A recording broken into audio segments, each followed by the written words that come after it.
So welcome to Northern Powerhouses, our business success story series of interviews, where we discuss with local business leaders, their backgrounds, their successes and challenges, and what really drives them forward. And today, it's a pleasure that we have with us Mark Farnsworth, the Managing Director at Tong Garden Centre. So firstly, Mark, thanks so much for taking the time to talk to us today. And perhaps you'd like to introduce yourself and the Garden Centre to people watching and what you do and how you can help them.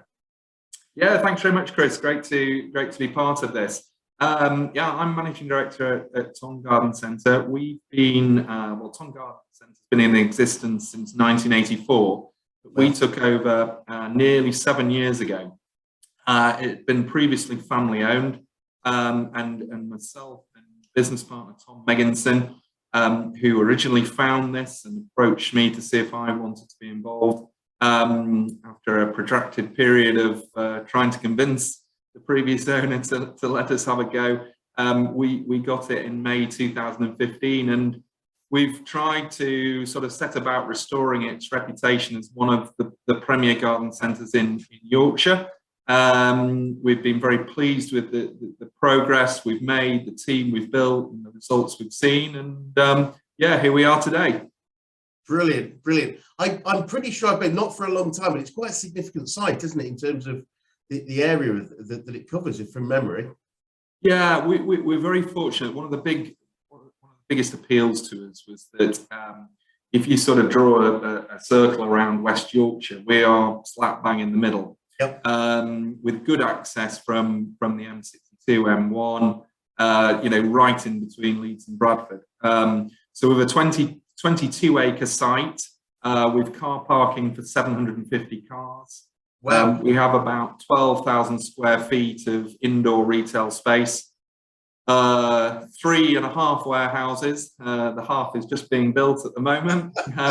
So yeah, the appeal was a great site in the middle of West Yorkshire. A catchment. We've about 4 million customers within a 45-minute drive. So that was the appeal and the opportunity.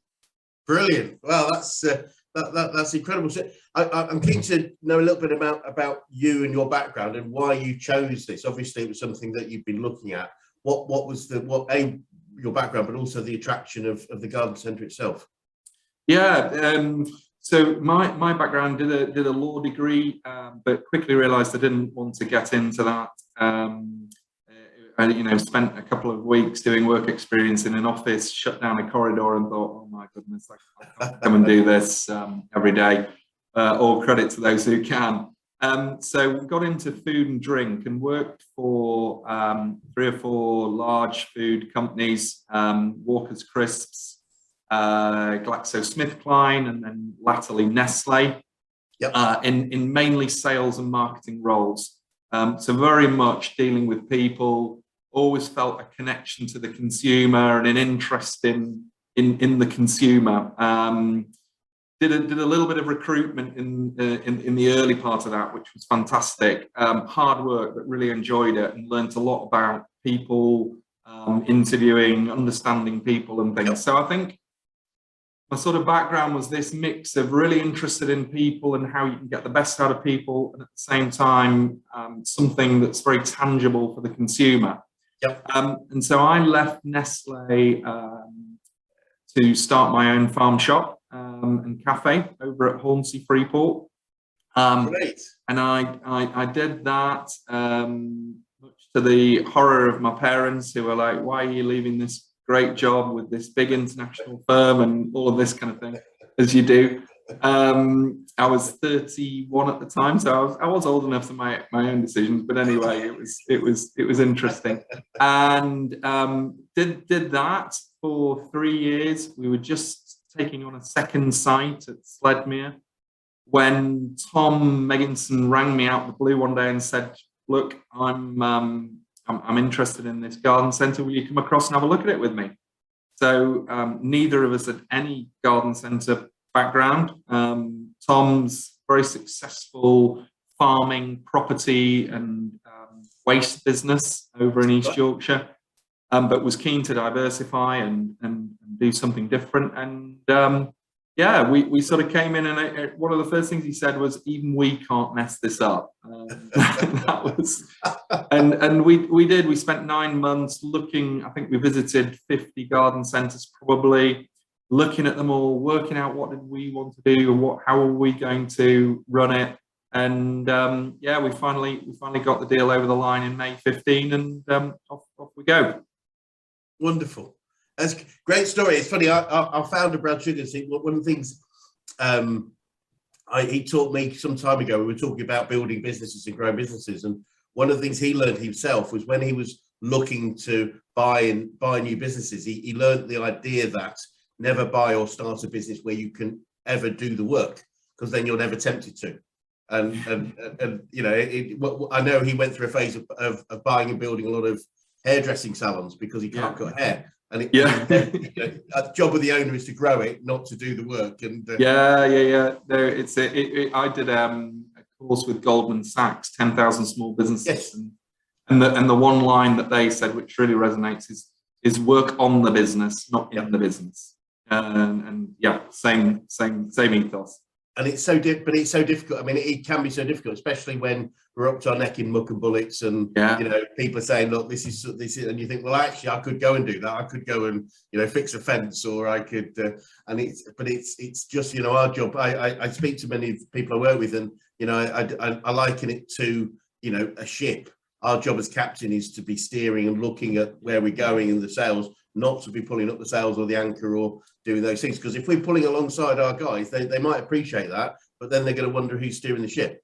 Yeah. And you know, our job is to do that. So I'm just going to come back just a little bit to your background. So I'm you know, lawyer to sales and marketing. I assumed you'd say lawyer, then commercials or something. How did you make that leap, and how what's the right word? I guess how comfortable was that? Because they don't seem totally aligned. It wouldn't be a role I would imagine a lawyer would go into. No, well, I got the law degree, but then never went into law. Right. So I never did that. I was quite interested in going to the bar, but I wasn't bright enough and wouldn't have got in. And at the time, lawyers were very concerned that the status of a barrister was going to be diminished, and that a solicitor would handle your case right through the court. So it sort of felt a bit risky and you know, very competitive, and I wouldn't have got in. So my dad had worked in food and drink all of his career. He worked for a firm in Hull called William Jackson's, and I think that was probably there was a sort of natural draw to that, because we used to go into the bakery with him on a Saturday morning, and when he went and he worked every Saturday morning, so we used to go in and walk around the bakery, and yeah, I think there was an affinity to it that got me involved in all of that, and I liked the fast pace of it, you know, the constant new product development, and dealing with both customers and consumers, as I said earlier. No, that makes sense.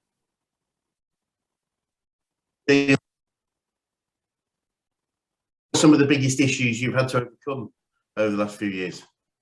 I think for us, it's been a real roller coaster ride, but in a very fortunate sense. It's when we started, there were 45 members of staff who were all sort of battered after years of sort of underinvestment, and the business had declined. It was a fantastic centre back in 2000, and it just, for various reasons, gone downhill.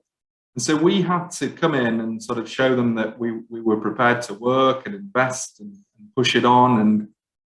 And you know, today we're up to 260 employees. The business is probably, in footprint terms, the indoor space is twice as big as it was when we took over. And so there's been that period of rapid growth to manage, whilst trying to we were both, Tom and I, very passionate about a culture where, you know, customer service was right at the key, and that our team really looked after the customers, whilst in turn we looked after the team. There's a sort of simple equation we feel is, if you've got a happy team who are happy to come to work and enjoy work, then there's a pretty good chance they'll look after the customer. And so that's been the sort of way that we've tried to do it. And I think the challenge for me personally is, when you've got a team of 45, you can go down and see them every morning and say, you're all right, and yes, how's your daughter, and remember everyone's name and all the rest. And as you grow, how do you retain that sort of culture and feel to the business? But it's been good fun, and our challenge has been putting a team around us who really buy into that vision and understand what we're trying to do and can deliver for you. And we're very fortunate that we've got some great people alongside us now.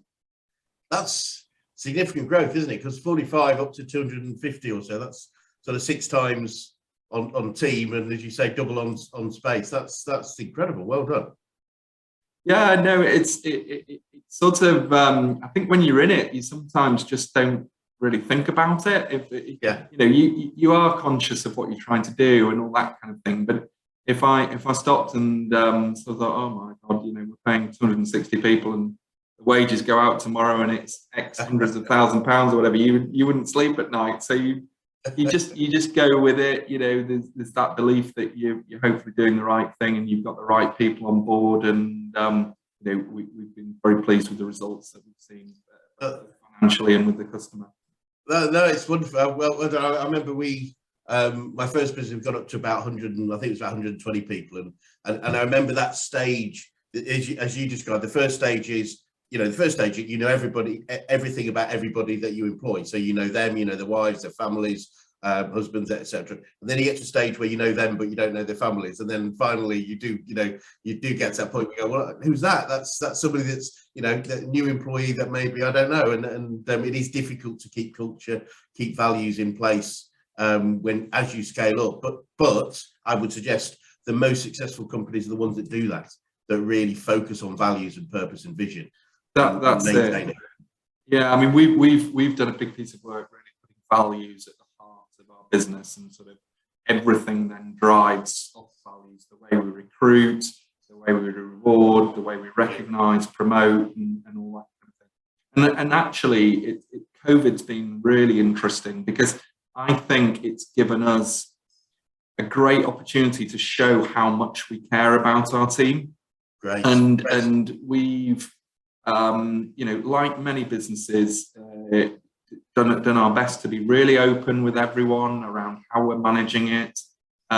We had some that were working and some that were furloughed, because we have restaurants and play areas in our business which were obviously closed for a long period of time. Yeah. And we topped wages up and things like that. And I think it's just it's shown people that we do still care, and we do really care about them. And I think it's given us a chance to just reaffirm and strengthen that relationship with everyone. So, every cloud, and all that, I think that has been a big opportunity for us. It's brilliant hearing you say that. I remember there's obviously a certain group of people out there that would suggest people in business have values that are different to other people. But I remember hearing Sir Digby Jones speak, oh goodness, probably 15, 16 years ago. And it was very inspiring, where, he was saying, look, business can and should be a force for good, and is. And, we do great things. And that's just, what you've just said is a great example of that, of looking after your team. It would be easy to have, to have got rid of a lot and said thank you, but we're in difficult times. But you chose to show that you cared and looked after them, and wonderful. It was one of the most hard, because as a leader through the pandemic, you sort of very stressful for lots of people, and we did a series of Zoom calls with particularly the restaurant and play area staff who were off. And so I remember sat at home one day and Zoom call where there were about 80 people on this call. So your little laptop screen is broken up with all this.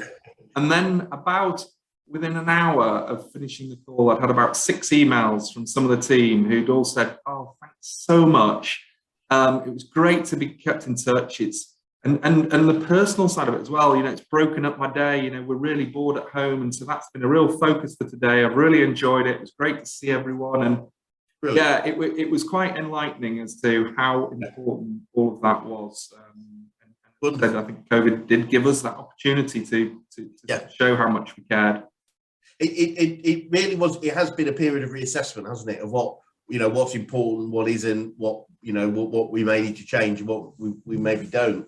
And I think the organisations and the leaders that have really thought about it and worked, what do we need to keep, what do we need to change, what do we need to do, have flourished. And there's so many businesses that we've seen have flourished through what felt like it was going to be potentially a disaster for many. Is quite heartwarming, I suppose, is a word that comes to mind. But yeah. So what have you learned? I mean, especially with growth and pandemic, etc. What are the biggest learnings you would say you've had over these last sort of 5-7 years? I think you learn so much about yourself, don't you? That's probably first and foremost. Tom's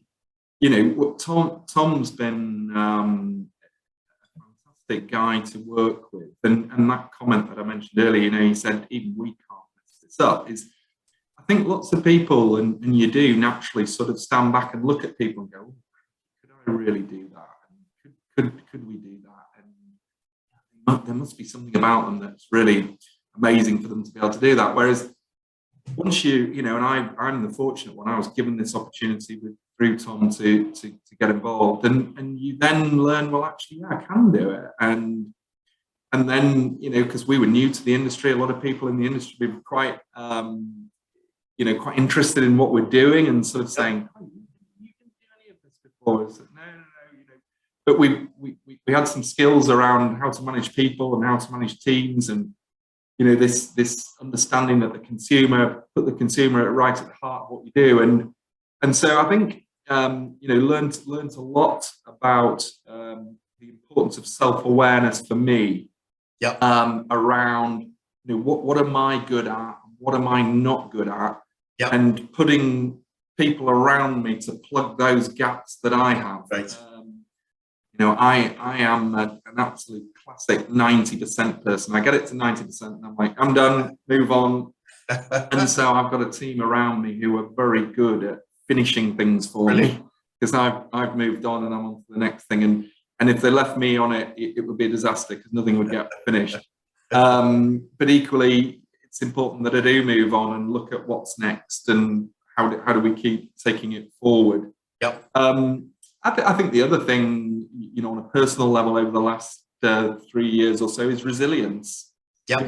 We've all had to find a resilience that perhaps we didn't know we had. We dig down. I can vividly remember we had a board meeting probably about the 17th of, it was the 17th of March, because we called for a pint of Guinness on the way home. So just before lockdown 2020, and right. our financial director presented the numbers to us. That was just an absolute car crash. It was before furlough had been announced, and we were looking at it going, oh my God.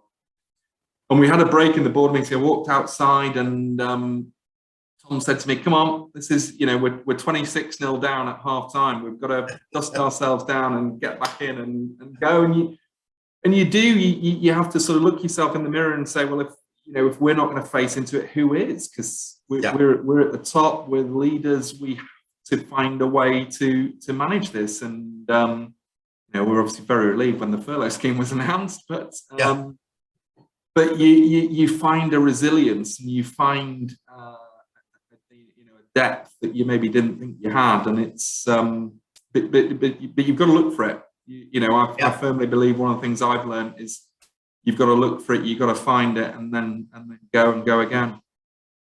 Yeah, brilliant. Absolutely. It's one of my favourite sayings or quotes is Henry Ford, whether you think you can or think you can't, you're right.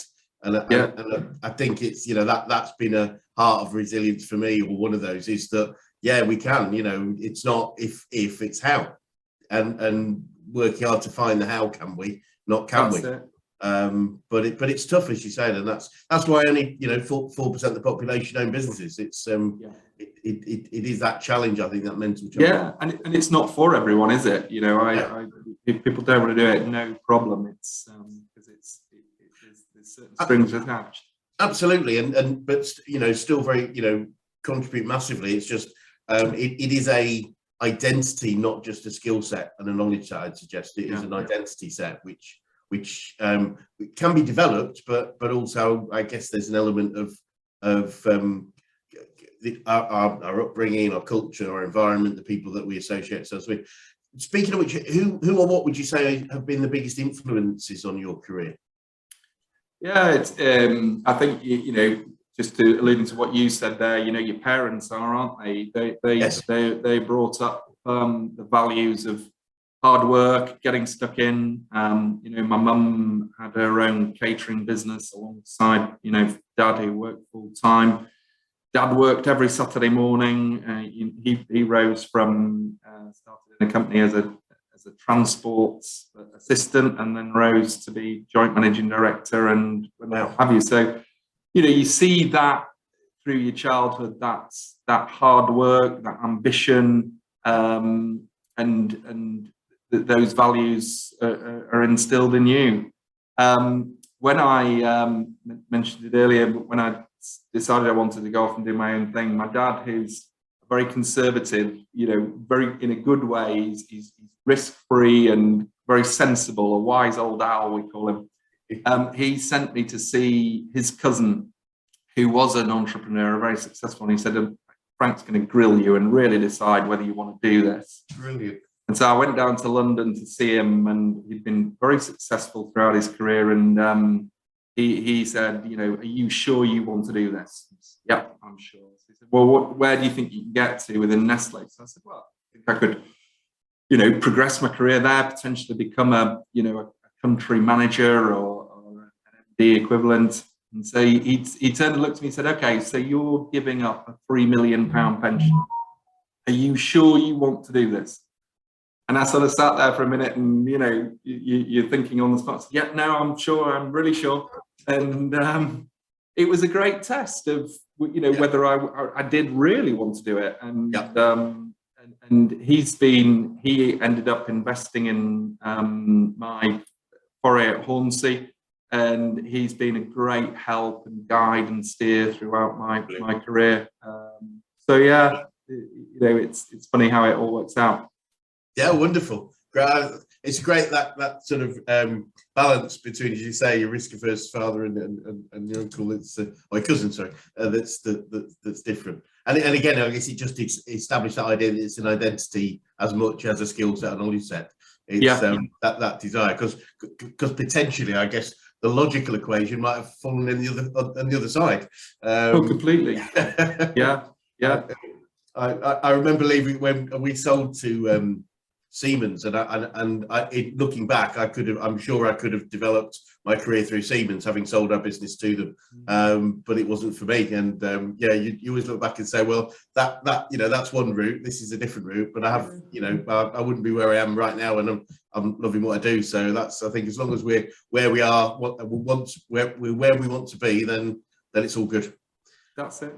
Have you picked up, I mean, I'm just always keen to get people's learnings. Have you picked up any phrases, any sayings that have served you well over time?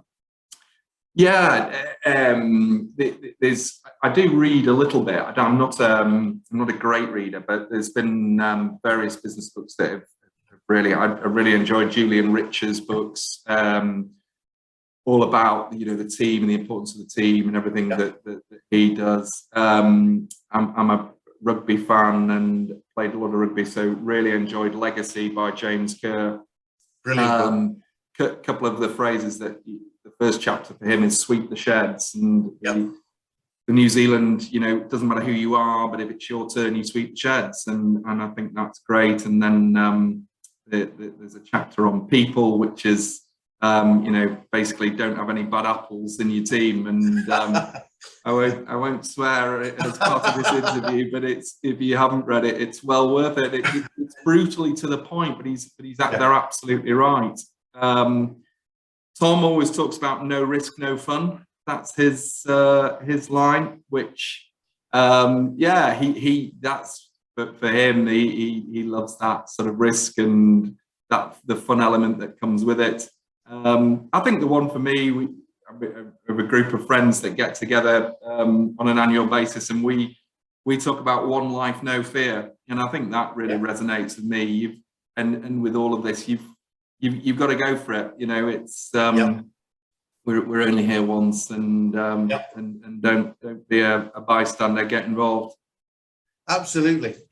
No, I think that's brilliant. I'd suggest also, one thing I formed is, and it's not quite correct, but no risk, no profit, but certainly no risk, low profit, I would suggest. Yeah. Profit is made where there is an opportunity for risk in general. So so I think it's understanding that to take a risk, we'll have return if we make it work. Yes. Yeah. So no, I love that, and thank you. Yes, I do know the exact quote from the David book. So. I'll let you decide whether you put that. I've used those actually, but we'll come back to that. So goodness, you've had lots of growth over these last sort of 7 years. What does the future look like, and what challenges might you foresee as you move forward? Yeah, well, we've hopefully an exciting few years ahead of us. We're halfway through building a second centre at Tingley, which is just by the sort of junction of the M1 M62. We hope to have some of that open in July. The rest will be open in mid-September. We've got some heads of terms agreed on another one, which should hopefully follow 18 months beyond that. So there's an exciting period of growth for us. I think the challenge and the opportunity that we're really excited about is the growth that brings to all of our team and people around us. We're just starting to make the sort of first promotions as we get ready for the second site, and that's I'm hugely rewarded by that. I get a real kick out of seeing people who want to grow their careers, take on more responsibility and greater rewards that come with it. So I think that's going to be a really exciting part of the next 5 years. There's going to be lots of headaches around how we grow, and all the systems side of things to make sure that we're operating as effectively as we can. But we've hopefully got a busy few years in front of us.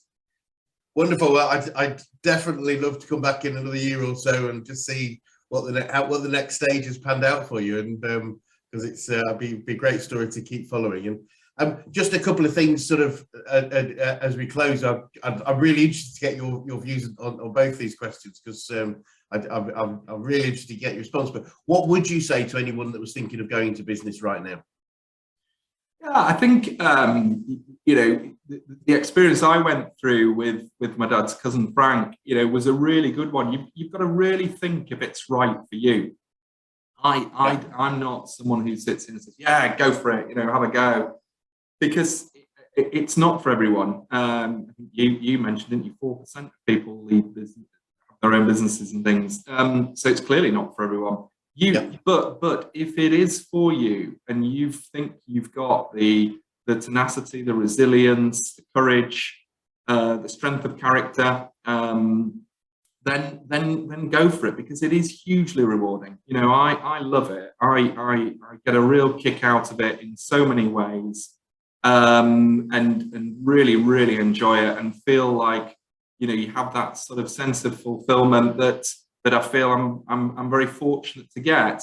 But it isn't for everyone, and you've really got to make sure it's right. But if you think it is, go for it. Brilliant, love it, absolutely love it. And finally, what's the best advice you could give to an 18-year-old Mark? Oh, if only to be 18 again. Yes, me too. I think that's the thing for me would be that self-awareness.